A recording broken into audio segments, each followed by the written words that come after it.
At 10:42 a.m., within this imagined timeline, the hearing room operated with mechanical precision. Studio lights maintained a steady, calibrated brightness. Committee cameras remained fixed on predetermined angles. The official seal behind the dais reflected a controlled sheen, its edges sharp beneath overhead illumination. Officials occupied assigned positions without deviation. Microphones were aligned in parallel formation. Nameplates rested exactly 1 inch from the edge of the polished surface. The environment reflected routine procedure. Nothing suggested disruption. Then something unexpected occurred. A question surfaced that had not appeared in the circulated briefing materials. No visible signal passed between staff members. No request for recess emerged. The procedural rhythm continued uninterrupted for several seconds. Yet the stillness that followed suggested a shift had taken place. Within this fictional scenario, the moment would later be described not for the content of the exchange, but for the reaction that followed it. The senator leaned forward slightly. His hands rested flat against the desk surface, fingers evenly spaced, posture neutral.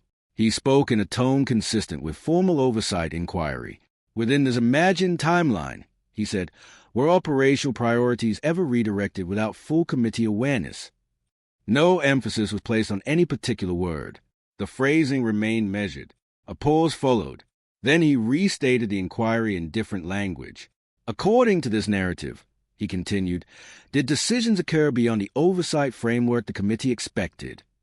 The question existed without accusation. No claim was asserted. No implication was declared. Yet the room registered the shift. Observers later described the atmosphere as structurally unchanged but perceptibly altered, like a mechanism continuing to function while internal calibration adjusts. Patel adjusted a single sheet of paper in front of him. The movement was controlled. The page shifted no more than half an inch. His shoulders remained squared toward the microphone. His gaze moved briefly downward before returning to neutral alignment. His right hand lifted toward a water-glass position near the edge of the table. The motion halted midway. The hand returned to rest. Across the dais, the chairman's gaze moved from the senator to Patel and back again. His expression did not change. His posture remained upright. Behind the witness table, a staff member paused mid-note. The pen remained suspended above the page. Silence followed. 5 seconds. 8 seconds. 12 seconds. A camera lens adjusted focus with a faint mechanical sound. No instruction was given to proceed. No interruption occurred. The absence of intervention became part of the moment. Within this imagined timeline, observers later measured the silence not for dramatic effect but for procedural significance. It was long enough to be recognized, yet not long enough to violate protocol. The room remained orderly, but the rhythm had changed. Hours earlier, expectations for the session had been clearly defined. The hearing was scheduled to review operational performance across several domains. Public safety initiatives, coordination frameworks, and counterintelligence posture were listed among the anticipated topics.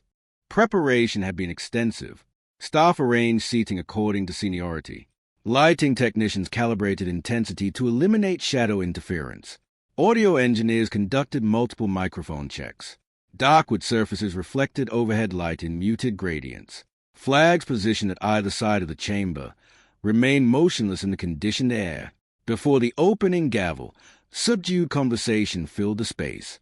The tone reflected procedural familiarity rather than anticipation. According to this narrative, the chairman began by emphasizing order. He stated that overlapping dialogue would not assist clarity. He explained that Patel would be permitted to respond fully after each senator completed remarks. The intention appeared to be structured exchange. A committee member noted concerns regarding prior hearings in which Patel had been interrupted. The chairman acknowledged the observation but referenced moments of perceived discourtesy during earlier interactions. No formal disagreement emerged. The hearing proceeded according to plan. Yet within this imagined timeline, routine expectations and unfolding reality did not fully align. When Patel eventually responded to the senator's question, his voice remained even. He did not address motive. He did not challenge phrasing. He responded within procedural bounds. According to this narrative, he referenced operational outcomes attributed to the period under review. He described expanded enforcement activity across multiple regions. He noted increased recovery of prohibited materials from circulation. He referenced identification efforts related to vulnerable populations. The descriptions were administrative in tone. No dispute regarding the existence of these outcomes was articulated during the exchange. However, their relevance to the senator's inquiry remained implicit rather than explicit.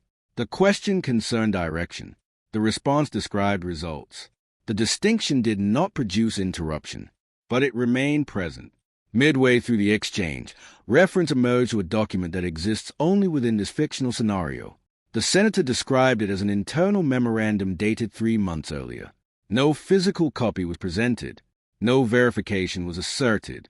According to this narrative, the memorandum referenced resource alignment considerations and adaptive response posture. The language appeared procedural rather than directive.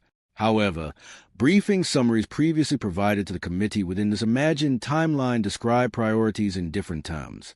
No contradiction was declared outright, yet comparison between descriptions suggested divergence. The document existed only as narrative context. It functioned as a point of reference rather than an established artifact. Its mention did not produce objection, but it altered the structure of the discussion. As the hearing progressed, conversational tone narrowed. Statements became increasingly procedural. Exchanges reflected precision rather than collaboration. One member observed that oversight depends on synchronized understanding between leadership and review structures. Another noted that operational metrics, while extensive, did not fully address concerns regarding directional transparency. No accusation was made. No conclusion was drawn. Yet alignment appeared less certain. Within this imagined timeline, trust was not declared broken, but it no longer appeared assumed. The room maintained order. The process continued, but the shared premise underlying the discussion appeared to shift subtly. Near the close of the session, committee leadership referenced possible procedural responses. Additional hearings were discussed as a hypothetical mechanism for clarifying administrative coordination processes. A review panel was mentioned as a potential forum for examining structural alignment. No determinations were announced. No outcomes were stated. The hearing adjourned without resolution. Officials exited in measured sequence. Cameras remained active until the chamber had largely emptied. The polished surfaces reflected vacant seating. Microphones remained powered but unused. Within this imagined timeline, the significance of the moment did not rest on what was declared. It rested on what remained unresolved. Several questions persisted. What prompted the precise timing of the senator's inquiry? Why did the silence extend to 12 seconds without intervention? How should the memorandum described within this fictional scenario be interpreted? Did the exchange reflect misunderstanding or recalibration of institutional expectations? According to this narrative, no definitive answers emerged. The record contained statements. The record contained reactions. The record contained measurable pauses. It did not contain resolution. And so the moment at 10:42 a.m. remained what it appeared to be: a structured hearing, a measured question, a silence long enough to be noticed. Within this imagined timeline, the meaning of that silence continues to suggest significance without establishing one. The scene holds. Unresolved. Part 2. The question at 10:42. Part 2. The framework of alignment. Within this imagined timeline, the hearing did not conclude the narrative. It expanded it. At 11:07 a.m., after a brief procedural transition, the committee resumed questioning under the same calibrated lighting and fixed camera angles. The formal structure remained intact, yet the atmosphere reflected a subtle recalibration. Documents were repositioned. Staff members exchanged quiet, procedural instructions. No urgency was visible. No disruption occurred. Still, the rhythm established before the adjournment had not fully returned. According to this narrative, the next phase of discussion focused not on outcomes, but on frameworks. The chairman restated the purpose of oversight in neutral terms. He emphasized that review processes exist to align operational direction with institutional expectations. His language remained measured. No reference was made to disagreement. Patel acknowledged the framework. His posture remained unchanged from earlier in the session, upright, centered, hands resting near his prepared materials. A senator from the opposite end of the dais began with a procedural observation rather than a question. He noted that performance metrics presented earlier described activity levels, not necessarily strategic intent. He paused. Then he asked, within this fictional scenario, how are operational priorities communicated when adaptation becomes necessary? The phrasing reflected continuity with the earlier exchange. It did not reference the memorandum directly. It did not revisit the 12-second silence. Yet its structure suggested the conversation had shifted from event to process.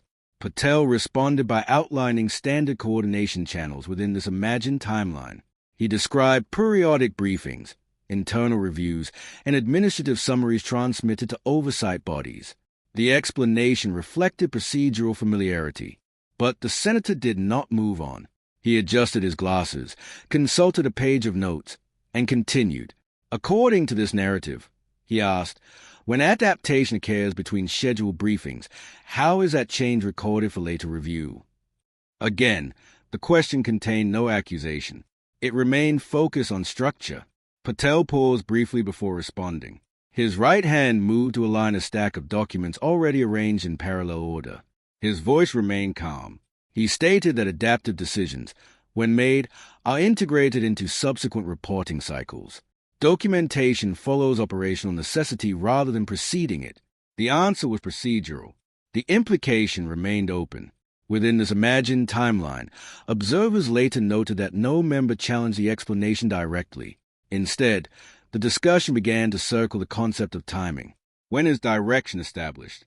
When is it communicated? When is it understood? The hearing room remained composed, but the focus had shifted from performance to synchronization. At 11:19 a.m., the fictional memorandum resurfaced in discussion. A different committee member referenced the document carefully, reiterating that it exists only within this hypothetical narrative framework. He described its language as administrative and non-directive. According to this narrative, the memorandum included phrasing that appeared to describe an ongoing recalibration of resource allocation across operational divisions. He did not quote it.